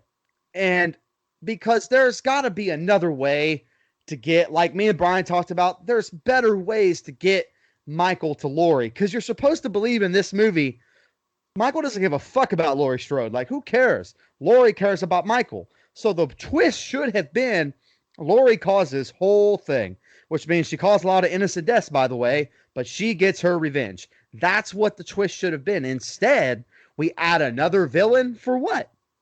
And the character of Dr. Sartain is really good. Like, until this point. He takes out his pen, he stabs Hawkins, who, by the way, that sucks because we know there's a sequel. Hawkins would have been great for the sequel. Like, the fact that we're not getting that character is dog shit. And and by the way, this whole thing is while Allison's just sitting there, which really bugs the shit out of me. Like, and he puts on the mask, which, by the way, almost took me completely out of the movie. Like, no fucking way. This goober is putting on freaking Michael Myers mask. That is awful. I will say it doesn't last long, so it doesn't completely ruin the movie for me. He smashes his head, which I love that fucking kill. I think it's great. And I don't really like how Allison gets back to the Strode house, but it's not the end of the world. Also, real quick, when Allison's walking around the neighborhood looking for neighbors knocking on their door, in the first movie, no one listens to Laurie. They shut her out. They turn off the lights and shut the door. In this movie, it's the opposite. So I think that was a really nice touch. A little callback that I'll spoil. But I think that the cop scene, I hate Halloween 5. This was a callback to Halloween 5 and their stupid-ass cops with the circus music. I don't give a fuck about banh mi sandwiches and your stupid peanut butter and jelly. That's what a fifth grader would eat. Man, who gives a fuck? And I know it's supposed to be comedy, but it feels like forced comedy. Unlike Julian and Vicky, which is just funny. It's just, and Oscar earlier on in the movie, he provides some funny stuff too. So I just don't see the point. The twist is dumb. This almost kills the movie for me. It doesn't, but it came really damn close. Like, I think the third act saves it. All right, let's just go ahead and talk the Doctor twist now, so we don't have to do it later. I didn't like it at first, but as you rewatch, to me, as I rewatched the movie, I mean, there's so many damn sequels in this franchise. They're kind of, to me, they kind of handicap themselves. Like, how the hell are they supposed to get these two together again? But because if Michael just escapes from the bus and goes and finds them, it's just Rob Zombie's Halloween all over again. You know what I'm saying? I mean, the first time I saw the Doctor twist, I didn't love it. But the movie kind of built up that this doctor was obsessed with Michael Myers from the get-go. He didn't want, he's like, I'm not going to just let my patient leave. I'll ride the bus with you, Michael, until you leave me. He tells, Officer Hawkins, he's property of the state. We can't hurt him. The movie, I felt like it was just handicapped itself, they had to have something besides Michael just escaping. That's just my opinion. Do y'all want to rebut that, or do you want to just move on to the ending? So I get that, Nico, and that is the reason why it's there. And I'm still sour on it. Like, I feel like they could have done something better, like we talked about with Lori. Like, make that the twist. I don't know if I would have liked that better in the moment, but I think it would have aged better. But again, it didn't kill the movie for me, so I'm not like as sour on it as I was the very first time I saw it. Brian, you got any thoughts on the Doctor twist? No, I already said it. I hated it. I mean, we already have a bad guy. I felt like that they, only did it because they wrote themselves in a corner. Like, I hate it. Grinch, you got any final Doctor thoughts, or you just move on? I want to know when he learned how to drive, bro. In the first movie, he learned how to drive. In the first movie. And Michael can do all things through Christ who strengthens him. That's right. Excuse me. All right, now we're back in the house with Lori. She's inside. She's turned all the lights off. She tells Karen and Ray she's been preparing for this for a long time. And Ray, fucking Ray, he's playing with a damn yo-yo. And he sees on the cameras a cop car pull into the yard. So he goes outside to see if they found Allison. He knocks on the door. Nobody opens the door. So he opens it and he sees the two dead cops' heads in there. And he starts to panic and freak out. And then Michael Myers sneaks up behind him and chokes him to death with a chain, I believe. And, and then Lori, she slams the door shut and she sends Karen to the bunker because she sees Michael outside. And this is a nitpick I have. She gets right beside the door. And I wrote, Lori has got all kinds of locks on her door. She's got all these lights outside, cameras. But she's got a door with two fucking glass windows in it that you can break right through. And she gets right in the middle of them. Right. And, of course, Myers breaks through, grabs her, is choking her, slamming her head into the door. But she gets her shotgun and shoots his hand, like part of his hand off. And, she runs to the bunker. And Karen, sees that it's her mom, so she's cool with it. I don't know, Joe, that part really, really bothered me. She goes down to the bunker with Karen, and Michael finally lets himself into the house. She takes her gun, and she shoots through the floor. So she only does that just to let Michael know that there's a way downstairs. She goes upstairs to find Michael. She's in full predator mode. She goes through each and every room with this gun with a light on it. And as she leaves each room, she has like these buttons throughout the house that like closes off each room. I kind of think that's kind of cool, honestly. How she got that all set up, you tell me. Right. But she goes like that. She goes upstairs and she goes into this top room and there's a bunch of mannequins in there. And, she opens the closet. She finds Ray's body. And this is a scene I didn't like either. It shows Allison running through the woods and she gets to like Lori's target range or whatever. And she's like seeing all the mannequins she shoots. And there's like loud score and she's like scared of them. It's like, this is kind of pointless to me. Just show up to the damn house. And, Lori, she's looking in this room and she sees all these mannequins. Then all of a sudden, Michael appears from behind one of them. He throws her into the wall, chokes her, and then he throws her over the balcony like in the first one. He looks over the balcony and sees Lori's body there. But then Allison walks into the house and says, "Mom." And then Michael, he looks kind of like inside of the house. Then he looks back over the balcony and Lori's gone. Okay, just a reference to the first one. And this is the very last scene, fellas. Karen, she goes upstairs from the bunker and she brings Allison downstairs. Michael goes downstairs and he looks at this island that's in the kitchen. He starts ripping it up. And I just wrote Karen, she's pretending to be really scared. She's crying, saying, I can't do it, Mom. I'm so scared. Then as Michael rips that island up, Michael appears. And she was bluffing the whole time. She says, gotcha. Shoots him right in the neck with a gun. And then it shows Lori right behind them and says, Happy Halloween, Michael. She stabs him with a knife. But, Michael, the OG, he just throws her into the stove, hits her.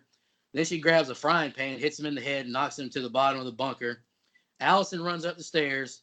But as Karen runs up, he grabs Karen by the leg, and she's panicking. She's scared. But then Allison grabs that same knife and stabs him in the arm a couple times, and he lets go. Then Karen kicks him in the face, and he falls to the stairs. He goes to climb up the stairs to catch up to him, and they pull like this switch, and like these like bars or spikes like close it off. And then Karen says it was a trap. They turn this thing on where gas goes into the bunker, and then they drop a flare down there, and it catches on fire. And it just shows. I think it's a really cool scene. Michael just looking right through them, and it's catching on fire. The three ladies, they run outside. They stop this truck, and they get into the back of it, and they're all three sitting in the back, and it just zooms in on Allison's knife holding the hand. Then it shows the credits. Then at the very end, it has Michael breathing.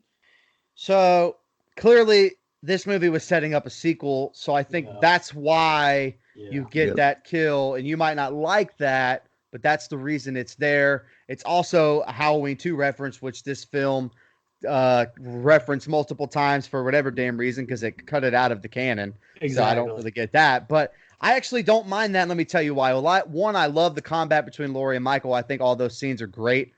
I love the callbacks they use. I agree with Nico. Allison running through the forest of mannequins is dull. It's just unnecessary. Ray dies and no one gives a shit. I kind of like that because fuck Ray. I love the fighting scenes between Laurie and Michael. I like finally get a little bit of character development with Karen, who I love the gotcha. That's really good. Really well done. I think that was smart. And I know a lot of people nitpick him ripping up the island. Okay, yeah, I can kind of see that being a little hokey, but I mean, it gets us to where we're trying to go, so it's not the end of the world. I didn't love Laurie in the shadows. I think that's almost Happy Halloween, Michael. I think that's a little too catchphrase. It's a little too in my face, but it's not. It doesn't ruin it for me. Again, I like the way they trap Michael because she's been waiting 40 damn years or however long, 39 years to do this shit. And so I think it works just fine. Like, it doesn't bother me at all because I know a sequel is coming. That's why. But if you're watching it then and you don't know a sequel's coming. Well, I knew one was coming, though. Like, this movie was going to make a shit ton of money either way. So a sequel is obvious as hell to me. So when I'm watching this, I'm expecting a sequel because it's a slasher and there's always sequels. So you're going to excuse it? No, I don't think it's that. I don't think it's bad. I liked it. I don't need Michael Myers thwacked in the head. Like, no. I'm saying you don't think it. I mean, even though it like goes back to like Halloween 2, references or whatever. Like the way it ends. If it was just you didn't know there was going to be another sequel, and the way that final kill is, you were less satisfied with that. Yeah, I'm fine with that. All three Strode women survive. If it were the final one, I would be good with it because, again, we're not getting a sequel. If we were getting a sequel, I think they probably should have killed someone off. But if this is a standalone movie, I'm fine with that ending 1,000%. I think it's just fine. Doesn't bother me at all. Go ahead, Grinch. Okay. That scene, I mean, it was cool, I guess. Nothing really special about it. But my thing is, like, when they're going up the stairs to leave, the chicks take so long. I know. I was like, bro, what are you doing? Like, what's taking you so long? That pissed me off too. I was like, go get up the damn stairs. You're almost there. We agree. Then, also, I didn't know there were supposed to be sequels. So, right. I thought he was dead. So he survives that. Well, there's sequels. So there's 2 planned sequels. They already shot one. So somebody survives. Dies. I was gonna say that's the whole point. Is he man or is he something else? That's the whole point of the original Michael Myers character. Okay. He's a moneymaker. That's what the whole point is. I mean, I thought that was fun. I thought that was the finale of it, man. I thought that was it. Like he's dead. But Well, by the guess way, the original movie was only supposed to be one movie. John Carpenter wrote it, ambiguous because did he live? Did he survive? Oh, well, you don't got to know. You don't need to know. Was that the boogeyman? Well, yes, I believe it was. Like, that's the whole point of this fucking friend. And then it took off in a tailspin. So I knew we were getting sequels. I just knew. So the ending really doesn't bother me. But I understand if it bothers someone, but it really didn't hurt me at all. I thought it was fine. Go ahead, Brian. So the scene with the Judy Greer and Jamie Lee Curtis down in the basement, I wanted more of that, honestly, as far as not really necessarily maybe that scene, but to build up the ship on screen a little bit more. That's what made me say what I said earlier about how maybe they could have had some flashbacks and like maybe made that payoff, mean a little bit more to me. I did like the door scene, how it kind of mimicked H2O a little bit. And, Michael really fucked her up in that scene. And I mean, I don't know. I was kind of satisfied seeing that. It was for some reason, I guess, because they built Lori up to be so, Terminator-esque the whole time. But, I really liked it. I really liked the mannequin scene. It's got great visuals, great use of the soundtrack there. Yes. Mike almost interjected a minute ago, like, what do you think? Because I hate this. I think it's ridiculous, like how they have, basically the end of Halloween 1 flipped and, Laurie's on the ground outside and then disappears. And then, it's almost like they're making her, is she human? Is she supernatural? It's almost like they're doing the same thing and it's too much. Like, what do you think about that part? I just think it's fan service. Like, I don't like it.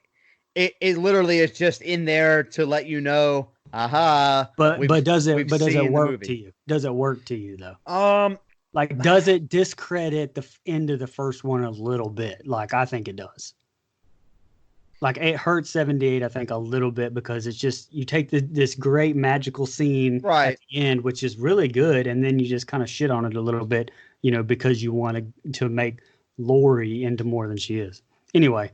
It certainly didn't take me out of the movie. That's what I'll say. Like, it's not like my favorite thing ever or anything, but, I mean, it's just a reference. It's a callback. That's why it's there, so.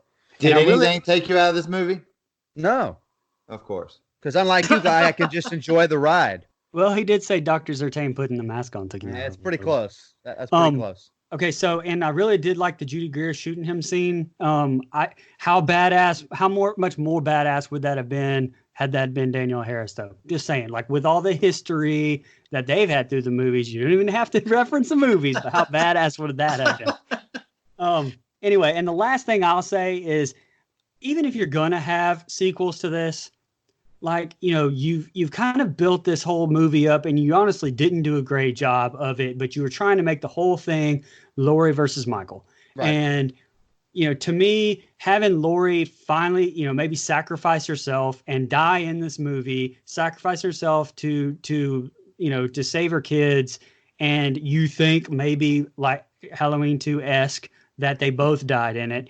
And I'm sure, you could have in the next one, he escapes or whatever. But killing off Laurie to me in this movie would have been a bigger payoff for an ending to me. That's how I felt. And save that. Yeah, we'll save that. Yep. Well, and I kind of got that from my notes on the second one anyway, or the next one. But I wrote, the last thing I wrote down is like, it's pretty badass how he just stands there in the fire. It made for a good visual, but in 78, but suddenly movie, like, he doesn't. He's got his hands blown off. He's standing in fire. He doesn't seem like he feels pain anymore, which is a big, drastic character difference from what the one movie you're supposed to be referencing. Do y'all got any final thoughts on the ending before we jump into the rest of the segments? Good. No. All right. I asked a friend of the show and a friend of mine, Megan, I asked her, I'm going to read off since this movie's basically about female power, I just wrote her like female perspective on Laurie Strode. I'm going to read that off. Then we'll jump into our nitpicks of the movie. Y'all cool with that? Yeah. It'll take 1 minute maybe. She wrote, Laurie Strode is one of the best female horror characters of all time because she actually put up a fight. In the 1978 film, she was obviously young and she was terrified that Michael was coming after her, but she managed to fight back, unlike the other characters he killed with such ease. When he finally got close enough to her to take a stab and she fell down the stairs, she recovered and stabbed him with a knitting needle. Then later on in the 78 film, she stabs him again with the clothes hanger. I mean, not many characters were able to resist Michael at all, much less wound him on multiple occasions. And then as Michael evolved, so did Laurie. 40 years later, after the initial Halloween night where Laurie evaded Michael, he came back for her just like she knew he would. But this time she was ready for him. Laurie spent 40 years in fear of Michael, knowing that they would meet again. But she didn't let that fear make her smaller. She used it to build herself up and to teach herself how she would finally get her revenge on Michael when he came back for her. Laurie set up her entire house as a trap for Michael and knew that one day it would work for her. Obviously, she struggled fighting him in the 18 film because who wouldn't?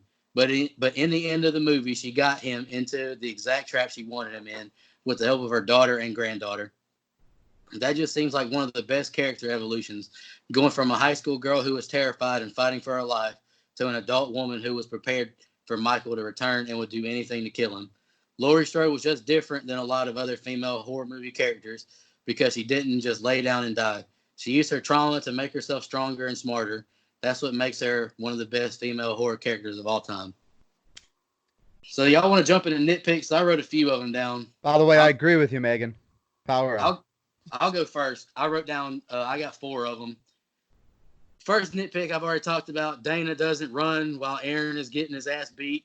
And she doesn't even use the crowbar to fight back. She just panics and gets choked to death. I wrote Julian is funny at the right times, but he's also funny at the wrong times. I wrote there's way too much homage that I did not like. One of which is the Vicky death, which I'll get into that later because that's a spoiler alert. Least favorite death of the whole movie. Why does Laurie have glass in her door if she's so protective of her house? And why does she wait to turn on those big ass lights outside after Michael attacks her? That shit made no sense to me. You should have those lights on from the get go. Who else has nitpicks wrote down? I feel like I've already done it. My Yeah. entire was nitpicking. I pretty much gave mine already. I want to emphasize one more, Nico. I want to re-emphasize the fact that Ray does not need to be in this motherfucking movie. At Thank all. you. At That's all. it. I got peanut butter on my penis. Gives a fuck, man. I felt like that was a Rob Zombie, the first one reference. They're awkward, the dinner breakfast scene. Right. That's I have it wrote down. That's a Rob Zombie reference. Mike, do you want to do the reference segment or do y'all want to do fan theory? Because I got two fan theories for the next films. Okay. I'll run this through real quick because there's a shit ton, but I'm going to run it through quick. Okay, the opening scene, the Sanitarium, is a reference to Halloween 78 where they let all the characters out. They're all wearing white jumpsuits. That's where that came from. The kid's death in the van that we've referenced is a reference to Annie's death in Halloween 78. The way it's shot, the way he's killed is the exact same way. Everything's the exact same. The garage kills reference Halloween 4, Rob Zombie's Halloween, and Halloween H2O. There's all a garage kill. How Michael gets his jumpsuit is the exact same in all of those movies, where he kills a mechanic and puts on his suit. So that's how that's done. The classroom scene is a reference to Halloween 78, Halloween H2O, Rob Zombie's first Halloween, and another Easter egg. The teacher's voice in this movie's classroom scene is PJ Souls, which is the original Linda from Halloween 1978. So that's kind of a cool throwback. The raising of the glass and chugging it is a reference to Halloween H2O. Also, you get the shape reference for the first time by a non-Loomis character in this movie. So I didn't really like that one, but it's in there. The breakfast scene you mentioned is a callback to Rob Zombie's Halloween where Laurie Strode's is fingering a bagel, which is fucking ridiculous. The hammer kill is a callback to Halloween 2 from 1981. Where that's how he kills the Elrods, where they're making him a fucking sandwich. And he's like, you want mayonnaise on your sandwich? And he kind of kills. So that whole scene is a callback to that. Mr. Elrod, as Oscar shouts as he's killed, is a callback to Halloween 2 as well.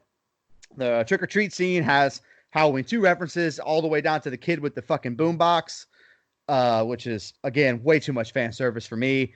The mask the kids are wearing are from Halloween 3, the Silver Shamrock mask, which apparently everyone hates but me. And it also has a Rob Zombie Halloween 2 reference as well. The sheet kill, we talked about it. Not great, but it's a callback to Linda Boo in the first Halloween 78. Clothesline, dude, the clothesline is used in like 6 different movies in this franchise. It's a sign that something bad is about to happen when you use the clotheslines. So just, use your imagination there. It also references the Halloween 6 axe kill as she uses the axe. The closet, Halloween 1. The way Laurie disappears into the shadows is Halloween 1. The I wish I had you all alone is a reference to Halloween 1. Michael at the Myers house, there's a dollhouse version that Laurie has in the corner of her bedroom, which is kind of fucking weird. But that dollhouse in that room is a replica of the Myers house. One that I think a lot of people missed, but I noticed it upon this rewatch. The van outside the gas station that says Resurrection Van is the only nod in this whole movie to Halloween Resurrection. It's there because they needed a place to put it. They should have left it out, but whatever. Talked about the jumpsuit. They got rid of the sibling line, but they at least acknowledged the fact that in some of these other movies, they were siblings. And the walk and talk scene. Stroll with the kids is in 5 different fucking movies where they walk and talk, and it's supposed to be fall, but whatever. I know a lot of people didn't notice this, but there's a Cult of Thorn symbol on the bathroom stall as the female podcaster is killed. Right there on the wall. If you pause it, you can see the Cult of Thorn symbol, which is, they could have left that out too. Got the Bob kill we talked about, Halloween 5, cops, and I think that's all I have because I can't read my own fucking handwriting. So yeah.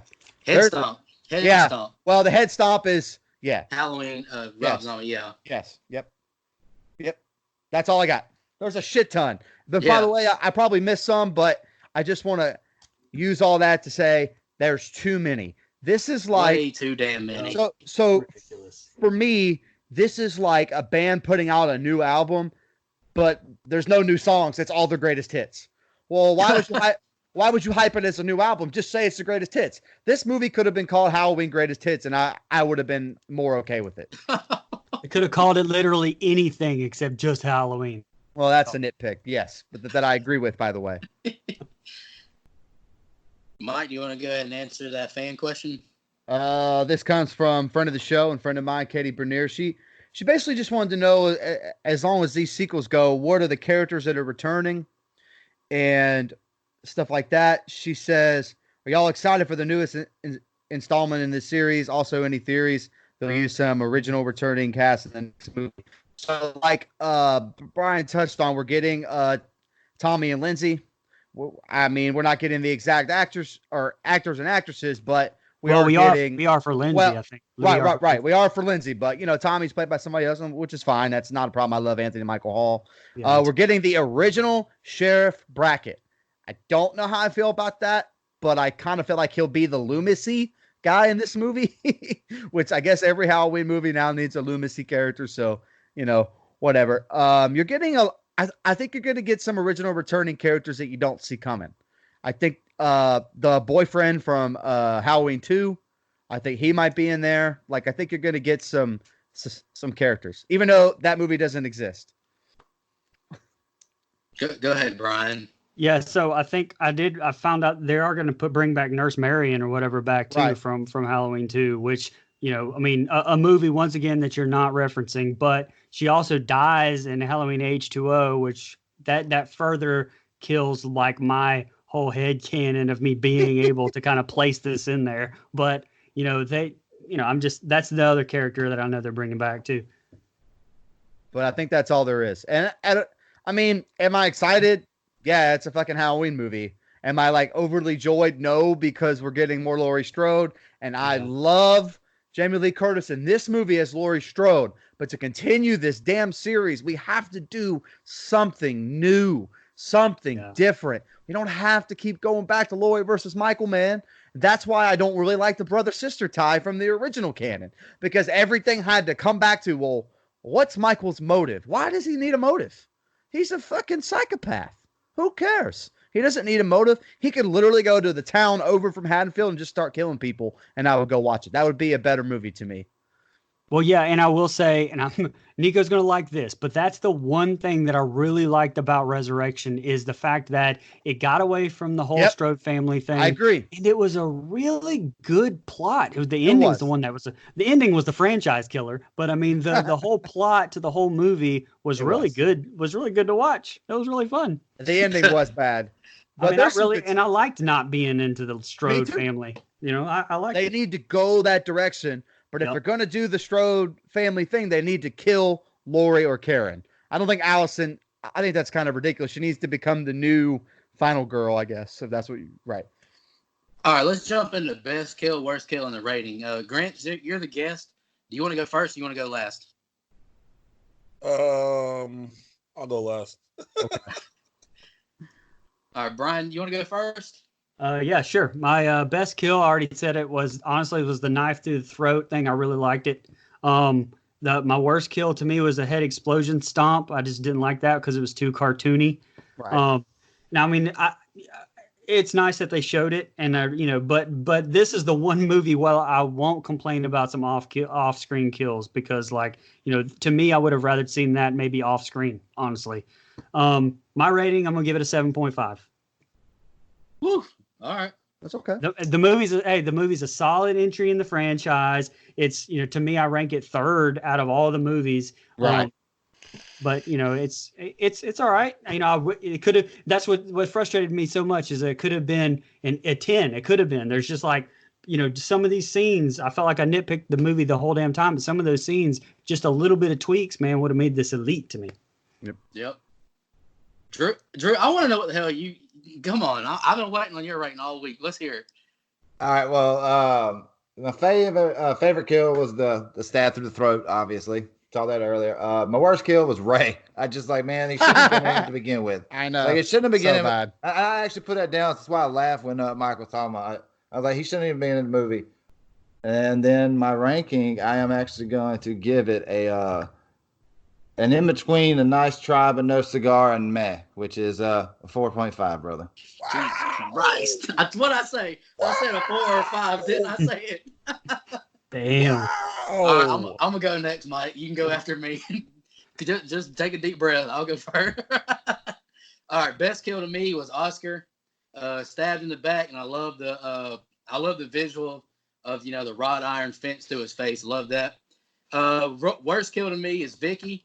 I said Ray has the lamest death, but Vicky's death to me, I hated how she runs out of the room and slips. It doesn't even try to get up. She just screams. She grabs the fucking part of the stairs, just lays there, gets stabbed, and then they forced the reference to the first movie with the damn pumpkin in the room and the sheet. They forced it. I do not like that scene. I don't like her death. And I'm gonna read my. I went back on my Facebook from the night I watched this movie. I'm gonna read October 23rd, 2018. Thoughts on the new Halloween movie. Pros. Jamie Lee Curtis was great in the role. She did an amazing job, and I thought her daughter and granddaughter were great as well. There were some really good tense scenes that I really liked as a slasher movie fan. Cons. I thought it paid too much homage to the franchise. I get it, but I'd rather you make your own film. I didn't like how gory the movie was either. What made the original good was its tense scenes and the thought of the boogeyman pursuing you. I also didn't really care for the moments of humor and tense situations. I'm not trying to laugh when Michael Myers is attacking his victim. I hated the new Doctor as well. I give the movie an 8 of 10. Jamie Lee Curtis was fantastic. That was me a year and a half ago or whatever. This is my improved upon rating, after several rewatches. My rating as of right now is a 9.25. I love the blend of 78 Myers and Rob Zombie Myers. I think the score is great. I love the three ladies.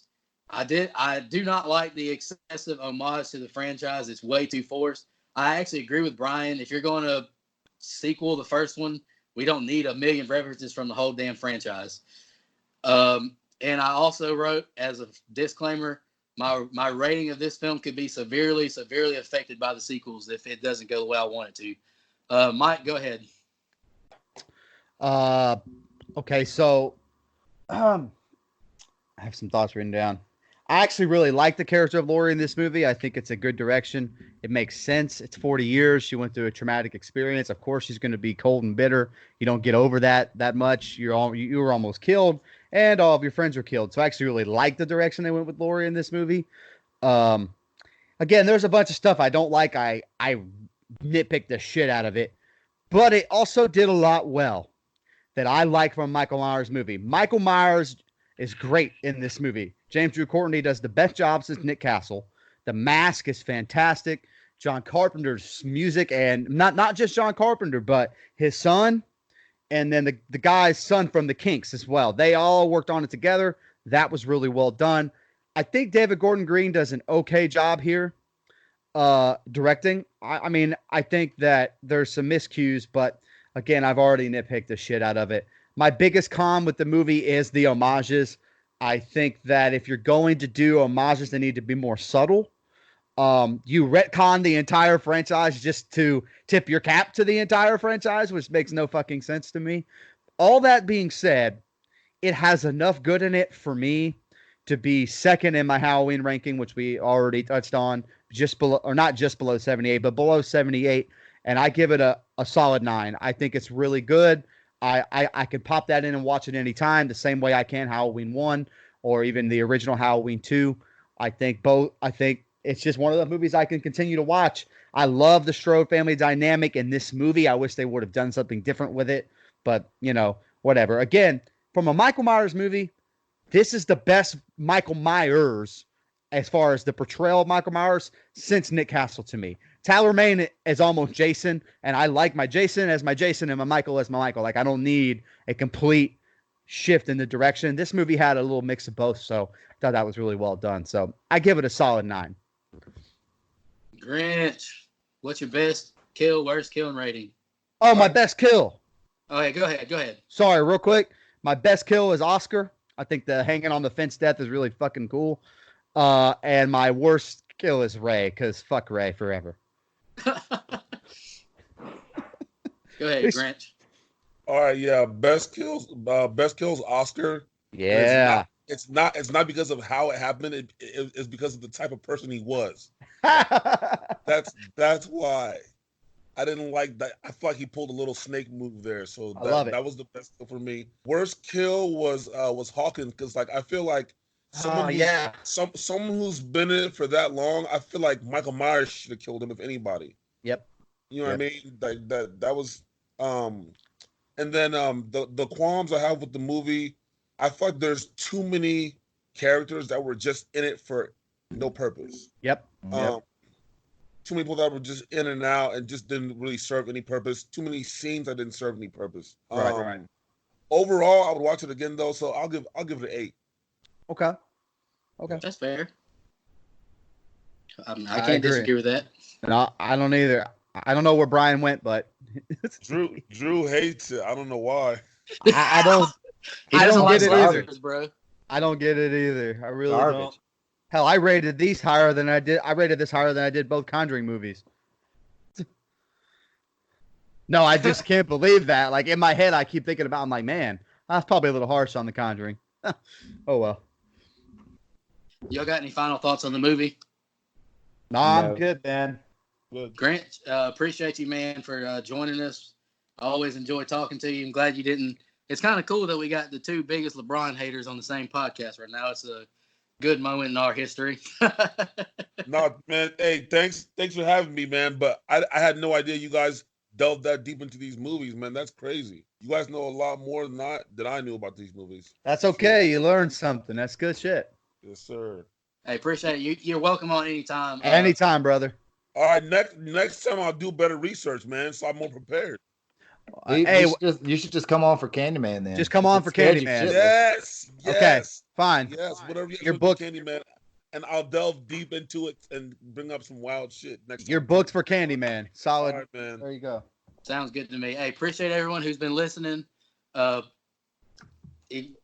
excited for next week too, because we got our man Trey Rowland coming on next week. We're going to review The Thing.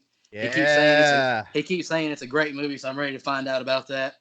Hope y'all enjoyed this review. I'm super excited for the next Halloween movie. I hope it really doesn't disappoint.